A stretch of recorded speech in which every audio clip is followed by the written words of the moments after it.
पहली बात यह है कि ये जो हॉस्पिटल है, नर्सिंग होम है, इसका बिजली की बिल बहुत ज्यादा आ रही थी, तो उसने सोचा कि हम क्यों ना सोलर पैनल लगा ले इसमें। सोलर की डिमांड रेसिडेंशियल, कमर्शियल और इंडस्ट्रियल में काफी तेजी से बढ़ते जा रही है।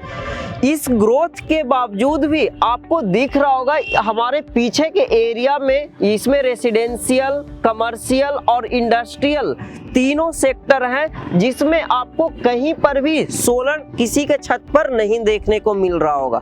इसके पीछे वजह की बात करें तो एक कॉमन वजह है कि यहाँ लोगों में एक डर है कि सोलर पर जो पैसा हम लगाएंगे वह वापस नहीं मिलेगा, या किसी का सोलर लगा हो उसका बिजली बिल यदि कम हो जाएगा तब हम सोलर लगाएंगे।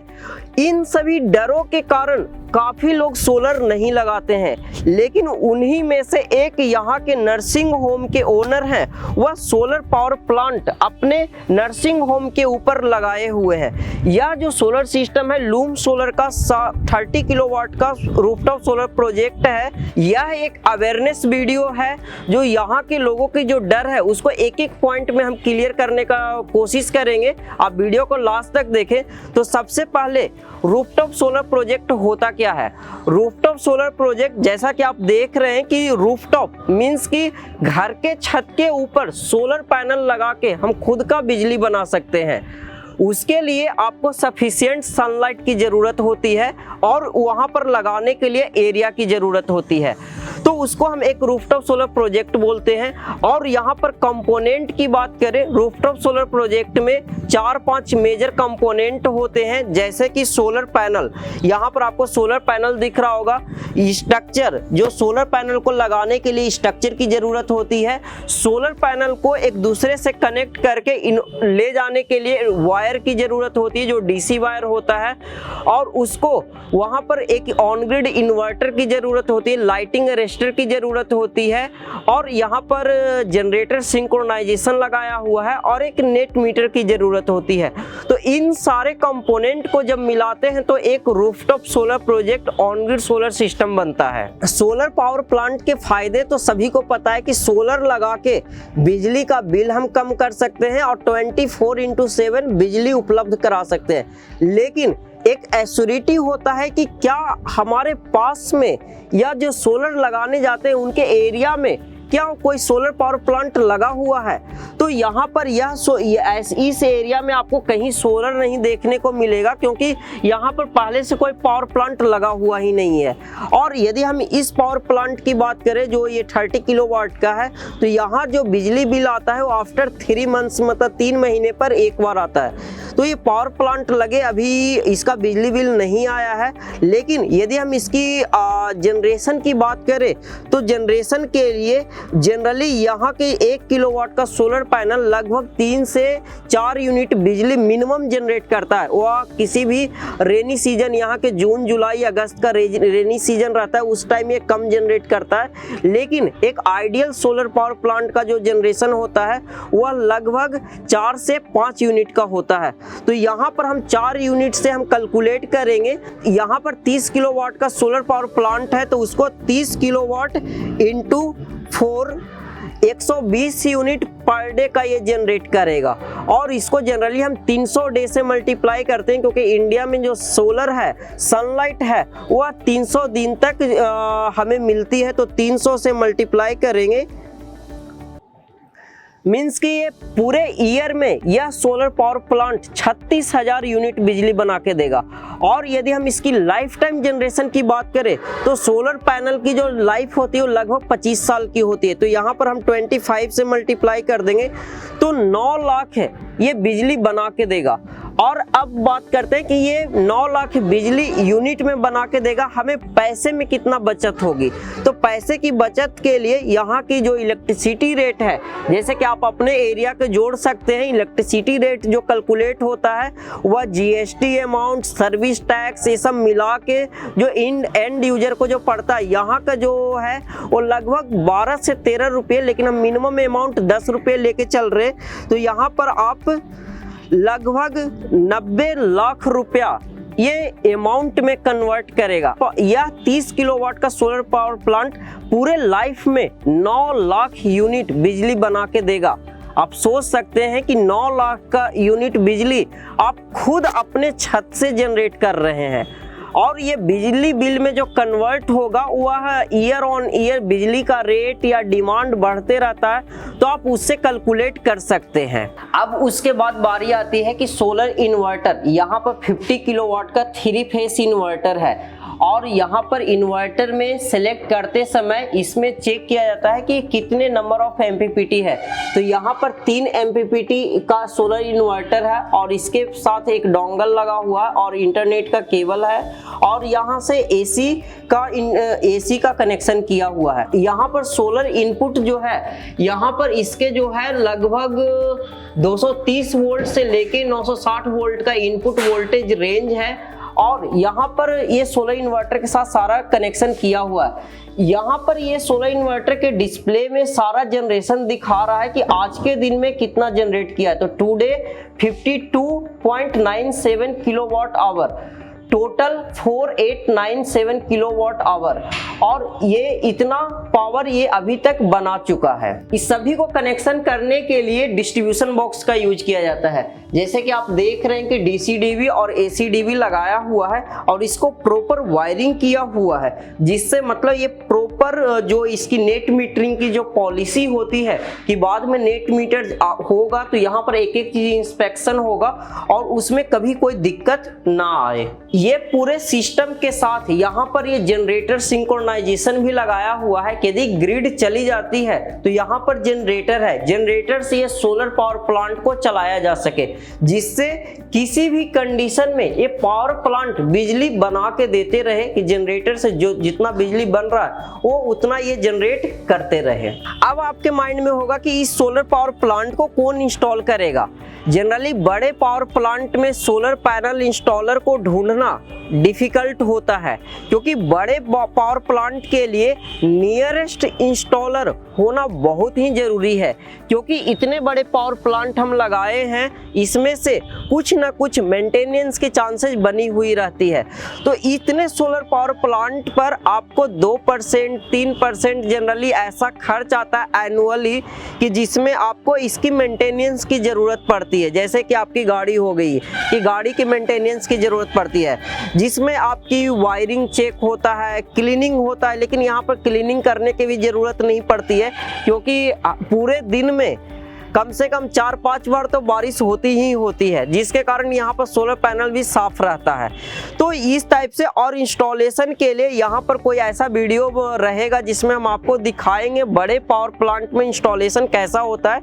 हमारे चैनल पर आपको बहुत सारे वीडियो इंस्टॉलेशन का मिलता होगा, तो आप वहाँ से देख सकते हैं। लेकिन ये पावर प्लांट ऑलरेडी इंस्टॉल्ड हो चुका है, और यहाँ के जो इंस्टॉलेशन करने वाले उनसे भी हम बात करेंगे, उनसे एक एक इन्फॉर्मेशन जानेंगे कि ये सोलर पावर प्लांट को इंस्टॉल कैसे किए हैं।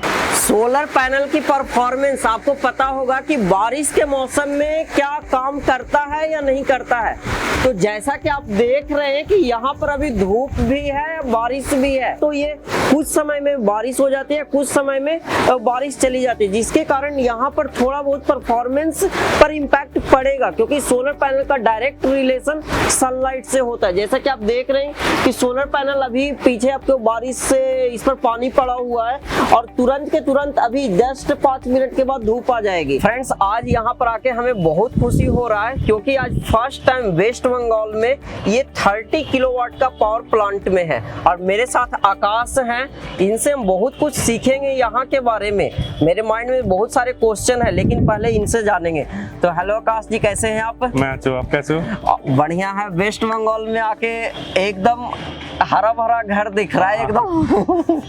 और ये पावर प्लांट के बारे में थोड़ा बताएंगे डिटेल में क्या? बेसिकली सर, मैं इस जो शहर का नाम है आरामबाग, मैं आरामबाग से बिलोंग करता हूँ। अच्छा। और ये जो आरामबाग लोकेट पड़ता है आपका वेस्ट बंगाल का हुगली डिस्ट्रिक्ट में, ये आरामबाग शहर पड़ता है। पावर प्लांट के बारे में मतलब ये टोटल जो पावर प्लांट है ना, ये तो टोटल 30 किलो का है, ठीक है। तो हम यहाँ पे जो इतने सारे पैनल लगा हुआ है, हम टोटल यहाँ पे 540 का मोनो शार्क पैनल 60 पैनल लगाए हुए हैं यहाँ पे। तो वहाँ से लेकर यहाँ तक टोटल जो है वो स्ट्रिंग करके लगा हुआ है। तो हम टोटल कनेक्शन लेके भेज रहे हैं नीचे इन्वर्टर में, और इन्वर्टर से टोटल बिजली जा रहा है मेन में, तो वहाँ से डिस्ट्रीब्यूट हो रहा है। अच्छा, तो इसके पहले बहुत सारे जहाँ पर अभी हम जाते हैं वहां पर पूछते हैं कि इतने सारे घर दिख रहे हैं, किन्हीं के घर पर सोलर का नहीं है, चाहे रेसिडेंशियल हो या कमर्शियल हो। इसके पीछे रीजन क्या है? देखिए, इसके पीछे मेन रीजन ऐसा है कि यहाँ का जो सोलर अवेयरनेस है वो यहाँ ज़्यादा लोग नहीं जानते कि सोलर एक्चुअली चीज़ कैसा है, कि ये काम कैसे करता है, इसके बारे में ज़्यादा लोगों को नॉलेज नहीं है। तो वो लोग डरते हैं कि हम घर में लगाएंगे, 2 दिन बाद बिजली गिर जाएगी, बिजली कड़क जाएगी, तो अगर एक पैनल टूट गया तो एक पैनल छूट गया तो क्या होगा, अगर इन्वर्टर भी उड़ गया तो वहाँ पर कुछ प्रॉब्लम होगा, तो हम मेंटेनेंस कैसे करेंगे, कंपनी से लोग कैसे आएगा, इस सब के बारे में सोच के वो डर के अभी नहीं लगा रहे हैं। अभी 2 दिन से लोगों के पास एक डर है वो इस चीज का अवेयरनेस का डर है। तो चलिए इस वीडियो में इन्हीं सब के बारे में डिटेल में हम बात करेंगे, वीडियो को लास्ट तक आप बने रहें। तो सबसे पहले हम बात करते हैं अवेयरनेस का। अवेयरनेस में सोलर में आप काम कर रहे हैं, ये डे 1 से ये जो अभी लगा हुआ है टीन शेड पर लगा हुआ है ये, और ये जगह क्या है? जगह मतलब ये जो टेन शेड है हमने जहाँ पे प्रोजेक्ट किया है, ये एक्चुअली एक नर्सिंग होम है। अच्छा। जिस नर्सिंग होम का नाम है सम्मुक्ता नर्सिंग होम, ठीक है। तो यहाँ पर टोटल 30 किलो का प्रोजेक्ट है, मैंने तो पहले ही बता चुका हूँ, लेकिन यहाँ का जो एरिया है बहुत बड़ा एरिया है, तो इतना सारा लोड देने के लिए हमें बहुत फैसिलिटी मिला है कि इतना बड़ा एरिया में 30 किलो हमने प्रोजेक्ट कर दिया, तो इनका भी फ़ायदा हो गया कि हाँ हमारा पूरा जनरेशन यहाँ से हो रहा है, पूरा ना हो 90% तो जनरेशन यहाँ से हो ही रहा है उनका, तो वहाँ पे उनका बहुत सारा प्रॉफिट हो रहा है। जैसे कि लोड शेयरिंग का कोई डर नहीं है दिन के वक्त में, क्योंकि ये जो पूरा प्रोजेक्ट हुआ है ऑन ग्रिड हुआ है, ठीक है। तो यहाँ पे जो बिजली जाने का डर रहता है जनरेटर ऑन करने के, ऐसा अभी तो ऐसा है कि जनरेटर ऑन करने से पॉल्यूशन भी होता है, एयर पॉल्यूशन होता है वहाँ पे, तो इस सब का डर भी नहीं है। लोड से ना रहेगा लोड शेयरिंग का डर, ना रहेगा जनरेटर से पॉल्यूशन का डर, तो अभी ये फ्रीली करंट को यूज कर रहा है पूरे से। ओके, तो यहाँ पर पावर कट की सिचुएशन बनती है? पावर कट की सिचुएशन थोड़ी थोड़ी बनती है, जब ज़्यादा बारिश हो जाती है या आंधी तूफान कुछ आ जाता है तब बन जाता है पावर कट, लेकिन वो 5-6 घंटे 7-8 घंटे में ठीक भी हो जाता है। ओके, मतलब यहाँ पर अभी तक हम पावर कट का बहुत कम देखे हैं कि पावर कट, और यहाँ की जरूरत की हम बात करें कमर्शियल की खासकर, तो यहाँ के एवरेज इलेक्ट्रिसिटी रेट क्या है? इलेक्ट्रिसिटी रेट शायद मुझे ठीक से पता नहीं है, लेकिन शायद 13 रुपये समथिंग है। अच्छा, ओके। और जो आप बता रहे थे कि यहाँ पर शेड्यूल वाइज इलेक्ट्रिसिटी रेट, वो क्या है? वो क्या है, मतलब वो 3 शिफ्ट में डिवाइडेड है, एक सुबह का है, एक दोपहर का है और एक रात का है, लेकिन एक्चुअल रेट कितना है वो मुझे ठीक से भी पता नहीं है। ओके, एवरेज जो इलेक्ट्रिसिटी रेट है वो कैलकुलेट करके वो कर सकते हैं। हाँ। अब हम बात करते हैं कि सोलर सिस्टम लगाने से कंज्यूमर्स का बेनिफिट्स अभी के टाइम में क्या हो रहा है, क्योंकि अभी आप बताए थे कि यहाँ पर अभी इलेक्ट्रिसिटी बिल अभी नहीं आया है। हाँ, यहाँ पे अभी इलेक्ट्रिसिटी बिल नहीं है। तो कहीं पर चेक वो कर पा रहे हैं कि कुछ उनको बेनिफिट्स दिख रहा है पहले, बिफोर और आफ्टर? देखिए, हमने जब ये प्रोजेक्ट स्टार्ट किया था ना, तो हमने पहले सोचा था कि घर में लगाएंगे, ठीक है। तो मेरे भैया ने बोला घर में पहले लगा लो, उसके बाद इससे बिजनेस करेंगे, ठीक है। तो हमने पहले घर में लगाया, हमारे घर में 3 महीने का बिल आता था 4,500-5,000 रुपये। अच्छा, आप ये बता रहे थे कि यहाँ का बिजली बिल 3 महीने पर आता है? हाँ, 3 महीने पर आता है। ओके। तो हमारे जो घर में लगाए हैं वहाँ पे 3.5 से 4 किलो तक लगाया हुआ है, तो हमारे 3 महीने में बिल आता था 4,000 से 5,000 रुपये। रहते थे सिर्फ 2 लोग, और नीचे 2 मेरा पेट डॉग रहता है, वो नीचे रहता है, तो टोटल बिल्डिंग में कुछ भी लाइट फैन ऐसी ज़्यादा ज़रूरत नहीं होता। तो हमने सोचा कि ये क्यों ना सोलर पैनल लगा लेते हैं। अभी हमने जनवरी की 19 तारीख में सक्सेस किया है ये पैनल लगाना। वहाँ से हमने जब रीडिंग आया मीटर का, तब हमारा रीडिंग आया 39 रुपीज़ 3 महीने का, मतलब 4,000 to 5,000 से हमारा बिल आ गया है 39 रुपये में 3 महीने का। सिस्टम कौन सा लगा हुआ है? सिस्टम तो हमारा लूम सोलर का लगा हुआ है। ऑन ग्रिड या ऑफ ग्रिड? नहीं, हमारा पूरा ऑफ ग्रिड है। अच्छा, ऑफ ग्रिड सिस्टम है। तो यहाँ पर सोलर पैनल के पहले यहाँ पर कंपोनेंट से हम समझते हैं जो लोगों के लिए, तो ये जो सोलर पैनल है लोगों को यहाँ पर किस तरीके से अवेयरनेस कराया जाए कि ये सोलर पैनल क्या है, कैसे काम करता है? देखिए, ये जेन्युइनली हमें देखना चाहिए कि सोलर पैनल किस डायरेक्शन में लगा हुआ है, ठीक है। हमें मेनली ये 180 डिग्री एंगल में लगाना चाहिए, ठीक है। और अगर हम टीन शेड में लगाएंगे तो आपको ये देखना पड़ेगा कि ये स्ट्रक्चर बना है, इस स्ट्रक्चर में बैठा के इसको बोलते हैं इन क्लम, ओके और वो जो बीच में बैठा हुआ है वो है मिड क्लम, जो दो पैनल को एक साथ जोड़ेगा। तो अगर टीन शेड में बैठता है तो हम ऐसा स्ट्रक्चर यूज करते हैं। Okay. अगर रूफटॉप में बैठता है तो हम स्टैंड वाला जो स्ट्रक्चर होता है वो स्ट्रक्चर यूज कर सकते हैं। अगर किसी कंज्यूमर ने बोला कि मैं अपना स्ट्रक्चर खुद बना लूंगा, तो मैं उनको बोलता हूँ हाँ आप खुद ही बना लो, अब जो भी स्ट्रक्चर दोगे मैं उन्हीं में काम कर लूँगा। Okay okay. पैनल का तो ये है, स्ट्रक्चर ये हो गया, और यहाँ पर और क्या कंपोनेंट लगे हुए हैं? जो वायर दिख रहा है हाँ, यहाँ पर जो वायर दिख रहा है ये वायर है अर्थिंग का। Okay. मतलब ये जो टोटल पैनल है यहाँ पर 60 पैनल्स है। तो ये जो सफेद पाइप दिख रहा है आपको, Okay. ये टोटल पैनल का अर्थिंग शॉर्ट करके रखा हुआ है। तो वहां से पूरा ये सफेद लाइन जो पाइप है अर्थिंग शॉर्ट होके पूरा नीचे जा रहा है ग्राउंड पे। Okay okay okay. And solar panel का कनेक्शन इसमें कैसे किया हुआ है 30 किलोवाट में? ये 30 किलोवाट में ये सीरीज और पैरेलल दोनों तरफ की है, क्योंकि टोटल 60 पैनल हम एक साथ पैरेलल में नहीं लगा सकते, एक साथ सीरीज में भी नहीं लगा सकते, इसलिए हमने यहाँ पे 4 स्ट्रिंग में डिवाइड करके सीरीज और पैरेलल एक साथ में कनेक्शन कर दिया है यहाँ पे। मतलब इन्वर्टर के कॉन्फ़िगरेशन के अकॉर्डिंग। हाँ, इन्वर्टर के और यहाँ पर इन्वर्टर कितने किलोवाट का लगा हुआ है? यहाँ पे इन्वर्टर 27 किलो का लगा हुआ है। अच्छा, 3 फेस होगा? हाँ, 3 फेस। 3 फेस। और यहाँ पर नेट मीटरिंग का कुछ प्रोविजन अभी नहीं, है? अभी यहाँ पे नेट मीटर नहीं लगा हुआ है, यहाँ पे 0 एक्सपोर्ट मीटर लगा हुआ है। अच्छा, इन्वर्टर में फीचर रहता है? हाँ ओके। और नेट मीटर का प्लानिंग चल रही होगी? हाँ, प्लानिंग चल रहा है। वो बोला है कि मैं 1 महीना 2 महीने देखता हूँ, एक बार बिजली का बिल देखता हूँ, फिर उसके बारे में डिसाइड करूंगा। यहाँ का जो मालिक है, ओनर है, उसने बोला है। Okay okay. और कुछ बताना चाहते हैं इस साइट के बारे में? कुछ ऐसा इंटरेस्टिंग फैक्ट जो आप शेयर करना चाहते हैं एंड यूजर को? देखिए, एंड यूजर को मतलब ये जो हमने प्रोजेक्ट किया है ना, जब ये हमारा जो कारोबार है सबसे बड़ा प्रोजेक्ट था, पहले का सबसे बड़ा प्रोजेक्ट था ये 30 किलो का। उसके पहले हम छोटा छोटा प्रोजेक्ट करते थे, घर में किसी के रूम में छोटा छोटा प्रोजेक्ट करते। पहले जो हमारा बड़ा प्रोजेक्ट है ये 30 किलो का बड़ा प्रोजेक्ट है। तो हम जब प्रोजेक्ट किए थे ऑल टाइम ऑल टाइम डर रहता था कि अगर ये फ्लॉप हो गया, अगर कोई दिक्कत हो गया तो हमारा इमेज क्या रहेगा। हमने इस कंपनी का पैनल यूज किया है, तो इस कंपनी का वो प्रमोशन जो हो रहा है वो कैसे होगा, इमेज कैसा खड़ा होगा। तो जब डरते थे तो मेरे जो मामा है, मामा भी मेरे पार्टनर है, मेरा मालिक है, तो बोल रहे बेटा तू डर मत, तू लगाना शुरू कर दे, लास्ट तक जो होगा वो देखा जाएगा। तो हम ऐसे लगा दिया। उसके बाद 15 दिन 20 दिन लगा, फिर सक्सेस हुआ। इसका जो मालिक है, नर्सिंग का जो मालिक ओनर है, वो भी खुश हो गया कि हाँ चल रहा है, ठीक है, अभी चल रहा है ऐसे ही। चलिए, मतलब ग्रेट इनिशिएटिव है। हाँ। ये फर्स्ट प्रोजेक्ट है और इससे उम्मीद है कि आगे बढ़ते चले रहेंगे। ओके, अभिषेक जी, आपसे तो हमें बहुत बात होती थी वेस्ट बंगाल के बारे में, आज आपके साथ हैं।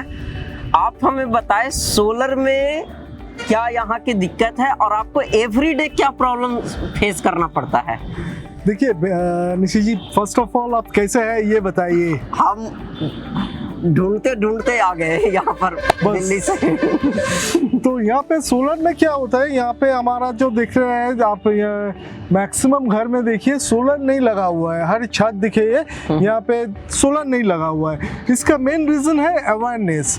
आदमी के मन में डर है कि क्या होगा, मैं पैसा लगाऊंगा क्या होगा। तो मेरे पास एवरीडे 6 से 10 कॉल आ जाते हैं, कस्टमर फ़ोन करते हैं कि पूछते हैं कि सर मेरे को सोलर लगाना है। इनका क्वेश्चन ऐसे ही रहता है कि मेरे को सोलर लगाना है, कितना खर्चा। तो फिर मैं उनसे पूछता हूँ क्या आप स्पेसिफिकली मेरे को बताइए कि कितना फ़ैन है, कितना लाइट्स है, एयर कंडीशन चलता है कि नहीं। फिर हम लोग एस्टिमेशन देते हैं। तो उनमें से अगर 100 आदमी फ़ोन करते हैं तो उनमें से सिर्फ 10% कन्वर्शन होते हैं। बाकी आदमी जो है बोलते हैं सोचूंगा। इनका मन में इतना डर है कि मैं पैसा है इनके पास, लगाऊंगा तो मेरा पैसा डूब ना जाए। यही इनका मेन दिक्कत है। अवेयरनेस यहाँ पे बहुत कम है, जो कि हम लोग कोशिश कर रहे हैं कि अवेयरनेस बढ़े। तो आज के इस वीडियो देखने के बाद कितने लोग कन्विंस हो पाएंगे? मेरे पैसे की बात है, बिना सोच समझ के कोई लगाएंगे नहीं। देखिए यहाँ पे जो आपने वीडियो दिखा रहे हैं, हम लोग आप दिखा रहे हैं, तो सारे के सारे चीज़ आपने खुला दिखा दिए कि क्या फ़ायदा है सोलर का, क्या मतलब इन्वेस्टमेंट आप इतना कर रहे हो, कब तक आपका रिटर्न आ जाएगा। अप्रॉक्सीमेटली ये रिटर्न जो है आ जाता है इन्वेस्टमेंट का ROI जिनको हम बोलते हैं, 3 से 3.5 साल के अंदर रिटर्न ऑफ इन्वेस्टमेंट आ जाते हैं। तो अभी ये वीडियो से आदमी को क्लियरिटी आएगा, अभी तक क्लियरिटी नहीं था, तो ये क्लियरिटी आने के बाद आदमी जरूर सोलर लगाएगा। और एक क्लियरिटी तब आएगा जब इसका बिजली बिल आएगा। एकदम सही बताया, क्योंकि ये जो हमारा ये नर्सिंग होम है आप देख रहे हो आरामबाग के, ये it's a famous nursing home, ठीक है। इनका सब कुछ चल रहा है, CT स्कैन मशीन से लेके आपका ECG, everything, X-ray, everything, ICU चल रहा है, AC मशीन चल रहा है, सब कुछ चल रहा है। तो ये हमारा बिल हम एक्सपेक्ट कर रहे हैं, ये WBSCDSCL का एरिया है, मतलब West Bengal state electricity development corporation का एरिया है, जहाँ पे हर 3 महीना ऑल्टरनेट में आपका बिल आता है बिजली का। तो इस महीना हमारा एंड तक बिल आ जाएगा और हम बोल सकेंगे नेक्स्ट वीडियो में कि कितना फायदा हुआ क्या नहीं हुआ। सही बात है। तो अभिषेक जी सही बात बोले कि जब तक इलेक्ट्रिसिटी बिल नहीं आएगा तो थोड़ा सा डर रहेगा, और सोलर एक इन्वेस्टमेंट है जो हम लोग अभी बात कर रहे हैं, इतने बड़े इन्वेस्टमेंट है, पैसा लगाएंगे, जनरेशन क्या होगा। तो इसका डे 1 से, तो जिस दिन हम सोलर लगाते हैं उस दिन से कुछ तो बेनिफिट्स दिखता होगा, ऐसा कोई जरूरी थोड़ी 25 साल के बाद ही या साल भर के बाद नहीं, ही। ये आपका देखिए, ये जो सोलर है ये ऑन ग्रिड सिस्टम में लगा हुआ है। इसमें फायदा क्या होता है, यहाँ पे बिजली कट होता है, जब बिजली कट होता है तो ये सोलर से पूरा सिस्टम रन कर रहा है हमारा। यहाँ पे जो है, यहाँ पे अगर बिजली चल जाता है तब भी यहाँ पे प्रोडक्शन होता है, क्योंकि आपको मालूम है ऑन ग्रिड सिस्टम में 2 चीज़ रहना जरूरी है, एक सनलाइट, एक बिजली। अगर किसी एक ऑफ हो गया तो इलेक्ट्रिसिटी प्रोड्यूस नहीं होगा सोलर से। लेकिन यहाँ पे हमारा, यहाँ पे जो नर्सिंग होम है यहाँ पे DG सिंक्रोनाइज है, तो यहाँ पे बिजली जाने का कोई चांसेस ही नहीं है। तो इनको फुल फायदा मिल रहा है, पूरा सिस्टम चल रहा है, इनका कोई तकलीफ नहीं हो रहा है और इनका फायदा हो रहा है। कहीं ना कहीं बिजली का बिल तो कम जरूर हो रहा है। बिजली का बिल से भी जरूरी है कि यहाँ पे इमरजेंसी पेशेंट आता है, ऑपरेशन होता है, तो ये कहीं रुक नहीं जाते। तो यहाँ पर AC भी है? हाँ बिल्कुल जी, AC चल रहा है, हॉस्पिटल पूरा एयर कंडीशनर है। अच्छा। यहाँ पे काम ICU है जहाँ पे पूरा AC रहता है, क्रिटिकल केयर यूनिट है, तो वहाँ पे सब कुछ, अगर 10 मिनट के लिए भी बिजली चल जाएगा लाइफ रिस्क हो जाता है पेशेंट के लिए। तो और ये बिल्डिंग का जो एरिया है ये कितने गज में बना हुआ है? ये लगभग, ये अप्रोक्सीमेटली आपका है 1 बीघा जमीन के ऊपर खड़ा हुआ है ये एरिया। अच्छा, जिसमें रूफ कितना % में है? इसमें 50% आपका रूफटॉप में है आपका। ओके ओके, ठीक है। तो इन्होंने हमारा साथ एक वादा किया है कि अगर इनको फायदा मिलता है कि बिजली के बिल आने से, जो कि मैं कॉन्फिडेंस हूँ कि फायदा तो डेफिनेटली होगा, फिर इन्होंने अपने घर में भी लगाएगा और इनके पास हम जरूर आएंगे नेक्स्ट वीडियो में आपके साथ निशी जी इनका राइस मिल में। ठीक है ठीक है। तो ये वीडियो आपको कैसा लगा? हमें यहाँ पर आके बहुत ही सीखने को मिला है, क्योंकि वेस्ट बंगाल का ये पहला वीडियो है। अभी तक हम फरीदाबाद में देखते सुनते थे कि वेस्ट बंगाल में सोलर क्यों लगा रहे हैं, कैसे लगा रहे हैं, किनको कि मिलेगा फायदा। यहाँ पर एक्चुअल हमें साइट पर आके समझ में आया कि एक्चुअल वेस्ट बंगाल में और खासकर ये हुगली डिस्ट्रिक्ट में यहाँ की ज़रूरत क्या है। यह वीडियो यदि आपको अच्छा हो तो वीडियो को लाइक करें, कमेंट करें, और उन सभी होम ओनर, देखिए इतने सारे बिल्डिंग खाली पड़े हुए हैं, आप किन्हीं को वीडियो शेयर करेंगे तो उनका भला हो जाएगा, जो अपने पॉकेट से हर महीने और हर साल 20,000 से लेके लाख 5 लाख जमा कर रहे हैं, बिजली विभाग को दे रहे हैं। कम से कम अपने छत से तो बना ही सकते हैं बिजली। तो उन सभी के पास ये वीडियो को जरूर शेयर करें।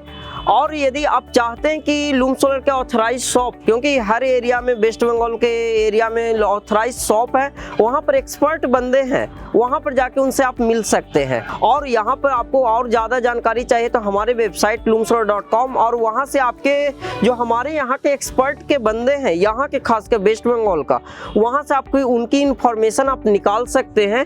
मिलते हैं अगले वीडियो में। Thank you so much.